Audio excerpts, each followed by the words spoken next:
Right now, literal billions of dollars are going into new satellite constellations that promise ubiquitous connectivity. And it's extremely exciting. I mean, it's a great time to be in this space and to be in space, right? James Kubik is in the room today, raising $2 million for his startup, Somewear. He's here to convince the investors that advances happening with satellite networks in space are opening up new business opportunities here on Earth. I'm Josh Muccio, and from Gimlet Media, this is The Pitch. Our investors today? Phil Nadell. As a serial entrepreneur, Phil built companies that sold for hundreds of millions of dollars. Now he manages one of the largest syndicates on AngelList. Charles Hudson. Charles is with Precursor Ventures, where he's invested $20 million in over 100 startups to date. Alexandra Stanton. Alexandra is CEO of Empire Global Ventures, and on the side, she likes to do a little angel investing. So far, she's made bets on 15 startups. Jake Chapman. Jake has invested over $10 million in 30 startups, and now he's a partner at Alpha Bridge Ventures. Okay, James is up. So the connectivity landscape is changing right now. I mean, we're here in New York. We have fantastic cellular connectivity, right? I mean, this morning I was just walking around. There was Wi-Fi available everywhere, cellular everywhere. But what's interesting is that, cellular is extremely costly to expand outside of urban areas. And so still 50% of the world, 4 billion people, don't have access to consistent connectivity. To us, connectivity is not valuable in and of itself. Connectivity is valuable because of the applications and services that it enables. So that's where we focus at Somewear.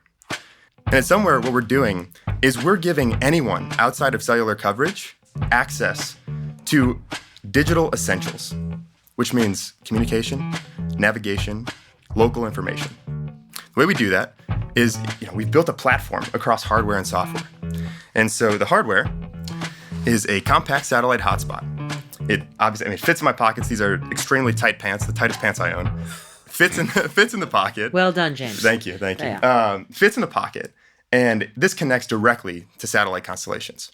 And so what we do is we build, our software to be optimized. It's modern UI optimized for satellite data, essentially. In layman's terms, the Somewear device pairs with your cell phone, effectively turning it into a satellite communication device. You can then open up the Somewear app on your phone to access things like maps, topography, weather, and to send and receive messages. We went out and we launched a pre-order campaign in April. And in 30 days, we sold over $150,000 of product. Just later this summer, we're going to be shipping to customers.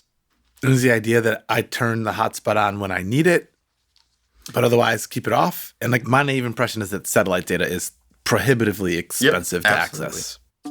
So for an outdoor customer, let's take a backpacker that's going on a 5-day trip. They should leave it on the entire time. They don't have to, but they should leave it on the entire time. Because the way that this works is we're using very small packets of data. And so you're not having an open stream of IP, right? That's when it gets prohibitively expensive, right? And that's the way that we keep costs down. Could you give us... You guys want to take a look at yes, this, by the way? Yeah, definitely want to see it. Can you explain that a I little was bit going more? to say, do I have is this like a full-on hotspot experience? Like I'm in the middle of the woods watching a YouTube video on my phone? No. So that's not why we built this. We built this for the core essentials that people need in these moments, right? For us in a city, of course, our phone is our window to everything in the world. And one day we will be there. I mean, what's happening with Space 2.0 is going to get us to that point. Can you tell me what that means and when that happens? What Space 2.0 really means is that the costs to develop space infrastructure are coming down. And so right now, literal billions of dollars are going into new satellite constellations that promise ubiquitous connectivity. And it's extremely exciting. I mean, it's a great time, especially for us, to be in this space and to be in space, right? And what's interesting is that all these companies are focused on the infrastructure, and no one's thinking about the end consumer, the end customer that's actually going to be using this. And so all of that technology, so decreased launch costs and decreased costs of satellites, and the ability of those satellites are creating new abilities in space. That's Space 2.0. Cool. The technology in Somewear is connected to a huge network in space, but the device itself fits into the palm of your hand. James walks over to the investors to give them a closer look at the gadget. It's gray, shaped like a teardrop. I'm looking at the hardware right now. There's a little SOS button there. So if I get lost on the trail and I push that, Yep. Someone will come find me. Exactly. So that taps into a dispatcher that has resources all over the world that can provide a rescue. And that's actually, I'll share the origins of why I started this. So when I was younger, I lost a friend to a sailing accident. And it was a very unfortunate event where she went out. I'm from Chicago. She went out on Lake Michigan with her dad and her younger sister. And they got separate from the boat. They didn't have any way to call for help. And they never made it back. And so when the boat washed up on shore, this is the part that always kind of stuck with me. When the boat washed up on shore, they had marine radios. They had a satellite EPIRB, which is essentially a marine-grade SOS. It seems like an EPIRB, yeah. Totally, exactly. And so it was this realization for me of those products are designed for emergency, and yet they weren't accessible in that moment. And so what I started working on, I was a product design engineering student at Northwestern, and I started working on this wearable EPIRB, essentially, wearable SOS device that would, give the ability to call for distress anywhere in the world, and it was always with you. It's always on your person. And how does this compare to something like a Gotenna? It's probably the only other thing I can think of that I've seen that has, at least purports to have similar functionality. So point-to-point communication, that's what Gotenna does. Mm-hmm. What they've done is they've created a device where you pair to your smartphone and you have point-to-point VHF communication. So we have to be within 3 miles for Gotenna.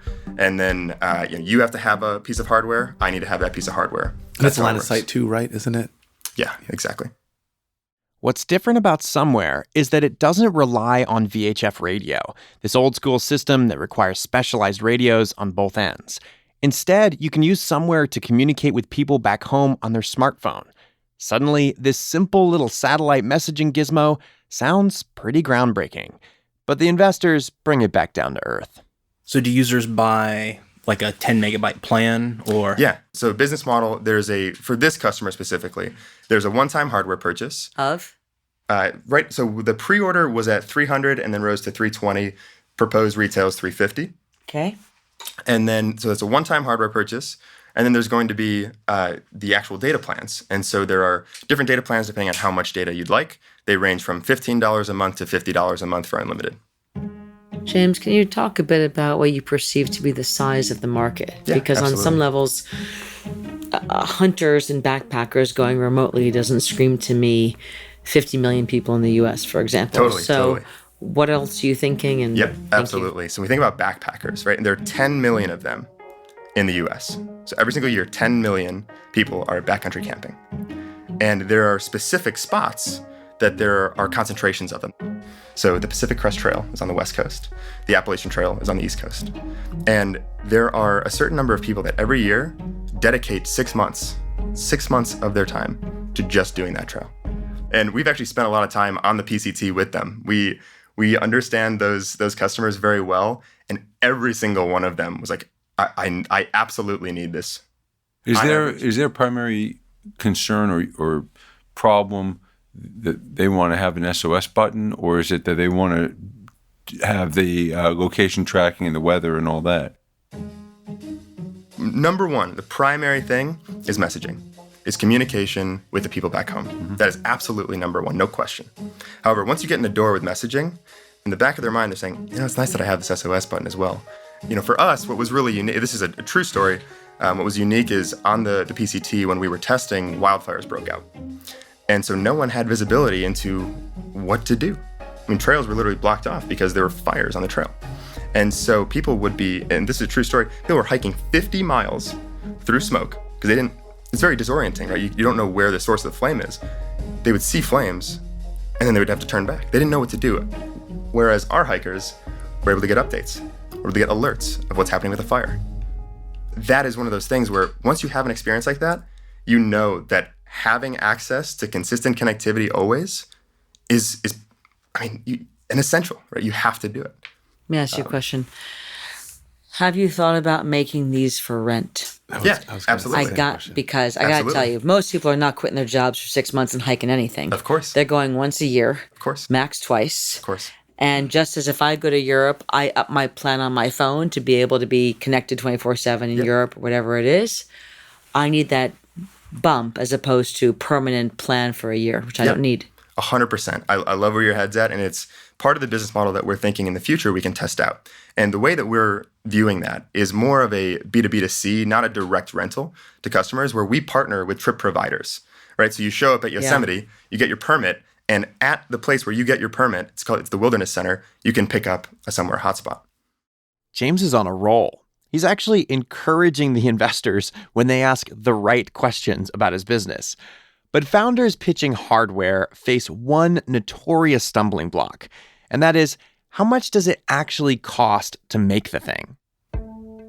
What is your margin on the hardware at $350 retail? Yeah, absolutely. Oh, so at $300 is kind of where we started, saying, okay, if we're gonna sell this pre-order at $300, then we need to price it that way, and then anything above that is great. So at $300 right now, we're at about 40%, and we're looking to improve that over time. I mean, as I'm sure you guys know, any hardware business that starts out, we're actually really proud of 40. And what about on the monthly plan? Yeah, about 40% as well. 40%. Yeah. And how much money have you raised so far? Yeah, so we initially went through an accelerator called Highway 1. And then after that accelerator, we put together an angel round. So total, we've raised a little bit less than $500,000. And we have built everything across hardware, firmware, and software. That's impressive. This is super impressive for $500,000. Yeah. Yeah. What was the valuation that you raised at? It was a $5 million cap. Yeah, and if you find a company that's been able to get to this fidelity with less money, please let me know. I'd love to have a conversation with them.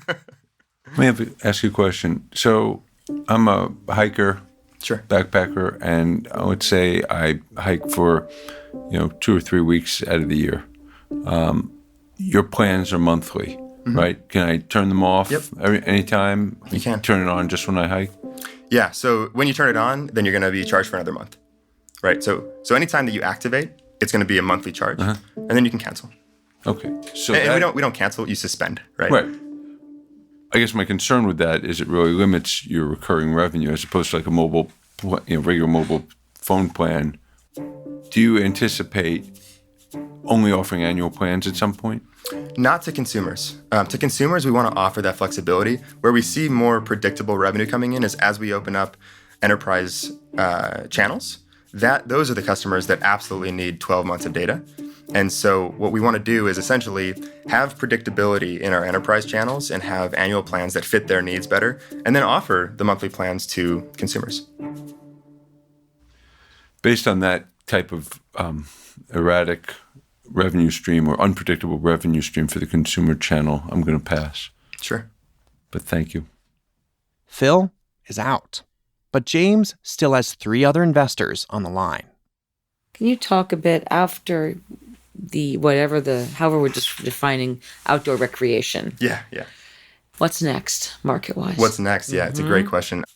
Now, when we launched our pre-order, every single moment of marketing was targeted at the outdoor customer. 0 was targeted at enterprise, right? However, I was still getting inbound from all different sorts of enterprises, from the military, government agencies, fire departments. The main opportunity that we're not even going to wait to start pursuing because we've already had enough inbound interest is search and rescue and the emergency responder market. Yeah. Right. I mean, it's something where our functionality fits them perfectly. There's no reason to wait. What's the size of that market? It's a good question. It's really hard to define. I'll give you one statistic that I found very interesting. In the U.S., there are 52,000 fire departments, and there are about 100 firefighters per department.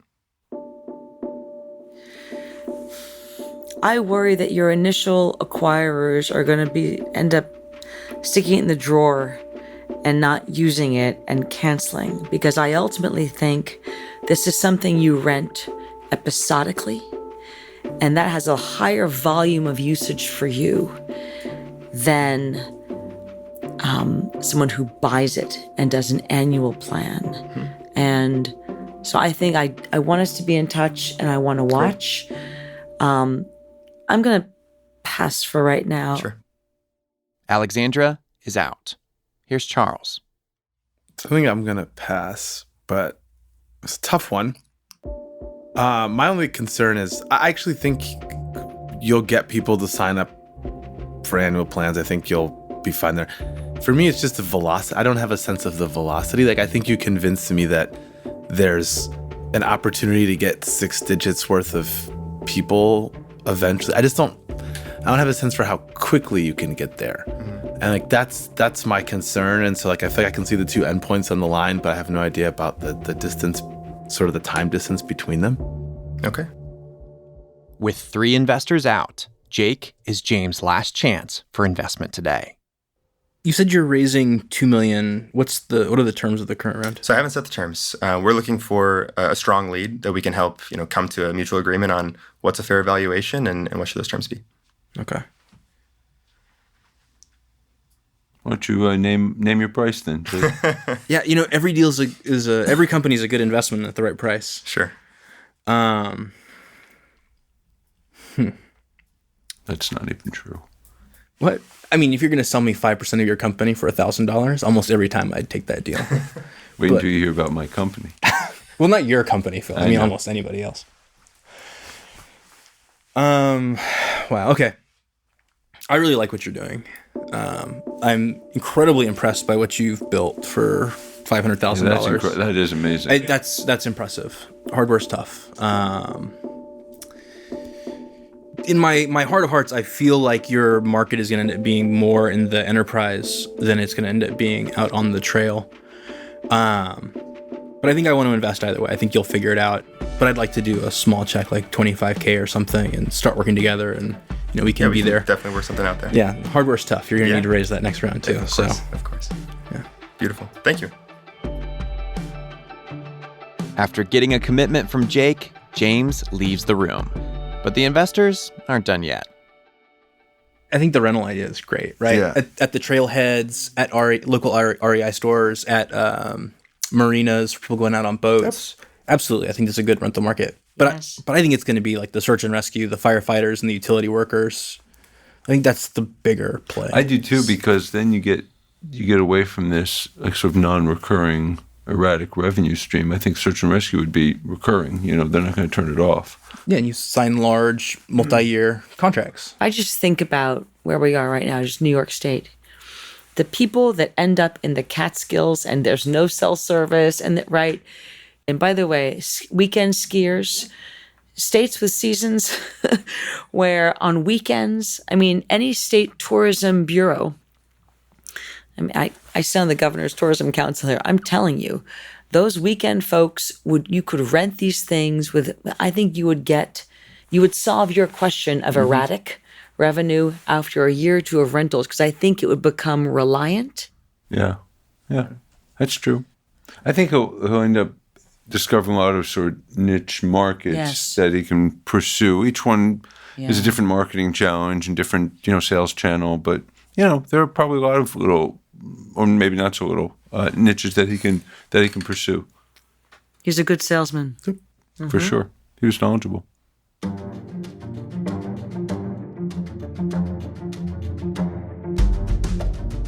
Coming up, something stops our founder dead in his tracks. Since that day, I have not set up one more meeting.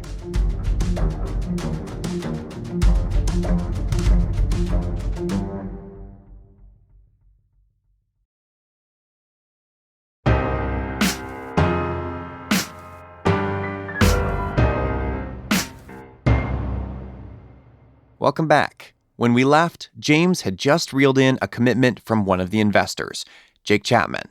2 months went by, and I called James for a fundraising update. What has happened since then? Yeah, it's been a fun couple months. When I walked into the pitch, we had a fairly far along prototype that I think Jake commented, I'm very shocked to see this level of fidelity. And so in that time, in the last 2 months, we've actually gone from that level of fidelity, which we were extremely proud of, to a whole nother level of fidelity, which is production units. And so we're going to be shipping product at the end of September, and I couldn't be more thrilled to say that. When in September? Do you know? Do you have a date? I don't have a date. We're just saying end of September, but yeah, it's happening. Got it. So you were raising $2 million on the show. How is the round going? So, since that day, I have not set up one more meeting because I've literally just been heads down with product and manufacturing. Fortunately, we had the runway where we could push out the fundraising a couple months. So you stopped fundraising? I came on the pitch, I gave one pitch, and then I did not take a single other meeting. Huh. And why again? So a couple days after I got back from New York from the pitch, we had an opportunity come up, it's a really exciting one that unfortunately I can't speak a ton to. But yeah, there was people within the government reached out. They were excited about what we've been doing. And this opportunity kind of presented itself that we just couldn't look away from. And so we've just been heads down trying to get products ready and out the door, while also understanding some of this new opportunity that is more of an enterprise type deal, but specifically with the government. Okay. So who vaguely in the government reached out to you? Yeah. So essentially it's, when you think about the first responder market, there's of course local and then federal. And so when you think about last year, a disaster like in Puerto Rico and FEMA agents that are going into the field where terrestrial networks are down, they have to be supported with reliable communications and connectivity. Oh my and gosh, so that's yeah. an opportunity where we could step in and provide a really fantastic experience for them that right now is lacking. So when the network goes down, when cell towers go down, how do you communicate? And so you have that, like Somewhere can fill that gap. Exactly. Oh, wow. Yeah, so it's a really exciting, an exciting opportunity because it is something that, again, it comes from that same ethos of how can we take a kind of disaster scenario, right, and provide real safety, real security, and real stability. And so then you hear this opportunity, and you've mentioned before that like there are lots of different enterprise opportunities that have presented themselves since you guys did the pre-launch.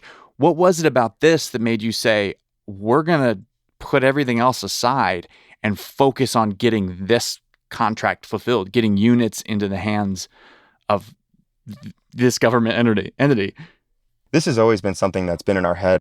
And when the opportunity presents itself with almost, zero sales effort, you have to just say the time is now, right? And you have to recognize that this opportunity doesn't come along always, and you have to start moving. Yeah. Now, there's also the argument that could be made that, okay, I assume that there was some sort of contract set up to say, we need this many units and we will pay you this much money to deliver these units by this time. And so I've seen companies all the time, or founders, go and take that information, take that contract and leverage that to get the fundraising they need. Like, never mind whether you actually need it for the contract or not, but that's leverage you can use to raise the money you need to build the consumer side. Why not do something like that? I mean, when it's time to fundraise again, this will be part of the story, right? And the pitch will be an evolution from the last pitch. I think that a company is always growing, and when you tell that story and you just have more proof points of, when I said there are enterprise opportunities and I gave some examples, it's much more powerful to say, hey, here is an example that we're executing on, right? Now, that's actually pretty risky from a fundraising perspective. They say you're supposed to start fundraising like 6 to 8 months before you actually run out of money because of how long the fundraising process is. Why is that not a concern for you? I think that business is about managing risk, right? And so when the right opportunities come, you have to make that decision. And so for us, sacrificing 2 months to 2 months to focus on really, really high value things, it's only going to make the business stronger, and it's only going to set us up for success. And so for us, it was just the risk we're taking. I mean, Jake, he invested because he thought the bigger opportunity was these enterprise sales. He's like, you'll figure it out. I want to invest. I think in the end, this is where it's going to be at, is on the enterprise side of things. So have you talked to him? Does he know what's going on? Yeah. We've been in discussion, and still in discussion there. I'm meeting his partners in, I believe, 2 weeks. So excited to meet them.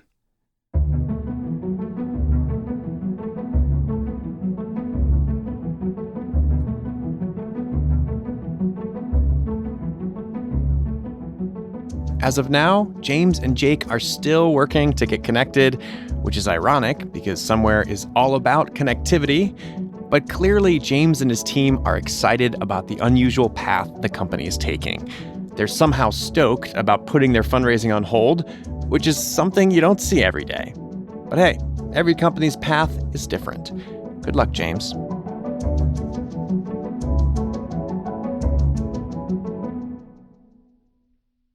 Hey, so I want to let you know we're gearing up for another taping event this November. So we're on the hunt for new and exciting startups, ideas, founders, and we need your help. If you know of a founder that we should invite to pitch our investors, send an email to thepitch@gimletmedia.com and include the subject line Startup Tip. Again, that's thepitch@gimletmedia.com. Subject line Startup Tip. And thanks for listening. See you next week. Our show is produced by me, Josh Muccio, Molly Donahue, and Kareem Maddox. We are edited by Blythe Terrell. We're mixed by Enoch Kim, original music composed by The Musemaker, additional music by Bobby Lord. Our theme music is by Breakmaster Cylinder. Lisa Muccio planned the recording of this pitch. We discovered Somewhere because of an introduction from Nick Moran with New Stack Ventures. And our disclaimer, no offer to invest is being made to or solicited from the listening audience on today's show. All right, you've been listening to The Pitch from Gimlet Media. We'll be back with a brand new episode next Wednesday.